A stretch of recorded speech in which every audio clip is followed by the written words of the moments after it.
Hello friends, എല്ലാവർക്കും സുഖമല്ലേ? അപ്പം നമുക്കിന്ന് കുറച്ച് ബോർഡർ ഐഡിയാസ് നോക്കിയാലോ. അപ്പോൾ ഞാനിത് വരയ്ക്കുമ്പോഴത്തേക്കും ഭയങ്കര സിമ്പിളാണ് കേട്ടോ. ഒന്നാമത്തെ കാര്യം, ഇത് വരയ്ക്കുമ്പോഴത്തേക്കും ഞാൻ ശരിക്കും എൻ്റെ സ്കൂൾ ടൈമിലോട്ട് പോയി അസൈൻമെൻറ്റ്സ് ഒക്കെ ചെയ്യുന്ന സമയത്ത് എനിക്ക് അസൈൻമെൻറ്റ്സ് എഴുതാൻ എനിക്കിഷ്ടമല്ല പൊതുവേ, പക്ഷേ എനിക്ക് ബോർഡേഴ്സ് വരയ്ക്കാനൊക്കെ ഇഷ്ടമാണ്.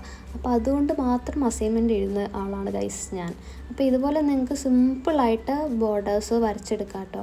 കളേഴ്സ് നിങ്ങൾക്ക് ഇഷ്ടമുള്ളത് കൊടുക്കാം. കളേഴ്സ് നിങ്ങൾക്ക് ഇല്ലയെന്നുണ്ടെങ്കിലും പ്ലെയിൻ ബ്ലാക്ക് പെന്നോ ബ്ലൂ പെന്നോ വെച്ചൊക്കെ ഇതുപോലെ വരച്ചു കൊടുക്കാം കേട്ടോ. അപ്പോൾ ഞാനിത് ചെയ്യുമ്പോൾ എനിക്ക് ഭയങ്കര ഇഷ്ടമാണ് അസൈൻമെൻറ്റ്സിൽ ബോർഡേഴ്സ് വരയ്ക്കാനും അതുപോലത്തെ പരിപാടികളൊക്കെ ചെയ്യാൻ, കുറച്ച് ഡെക്കറേഷൻ പരിപാടികളൊക്കെ ചെയ്യാൻ കൂടുതൽ ഇഷ്ടമുള്ള ഒരാളാണ് വയസ്സ് ഞാൻ.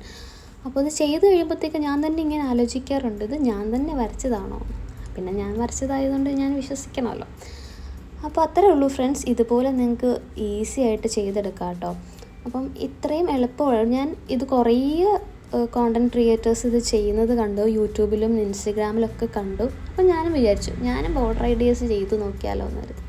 പക്ഷെ നമ്മൾ ക്യാമറയുടെ ഫ്രണ്ടിൽ വരയ്ക്കുന്നത് ഭയങ്കര ബുദ്ധിമുട്ടുള്ളൊരു കാര്യമാണ് കേട്ടോ. അപ്പോൾ അതിന് എല്ലാവർക്കും ഹാറ്റ്സ് ഓഫ്. അപ്പോൾ നമ്മൾ നോർമലി ഇരുന്ന് നമ്മുടെ കംഫർട്ടിലിരുന്ന് വരയ്ക്കുമ്പോഴത്തേക്കും എന്ത് അടിപൊളിയായിട്ട് ചെയ്യാം. പക്ഷേ ക്യാമറയുടെ ഫ്രണ്ടിൽ വരുമ്പോഴത്തേക്കും പെർഫെക്റ്റ് ആവോ എന്നുള്ളൊരു പേടി നമുക്കുണ്ടാവും. പക്ഷേ ഞാൻ വരച്ചെടുത്തു ഗൈസ്. അപ്പോൾ അടുത്ത വീഡിയോയിൽ കാണാം. Thank you for watching.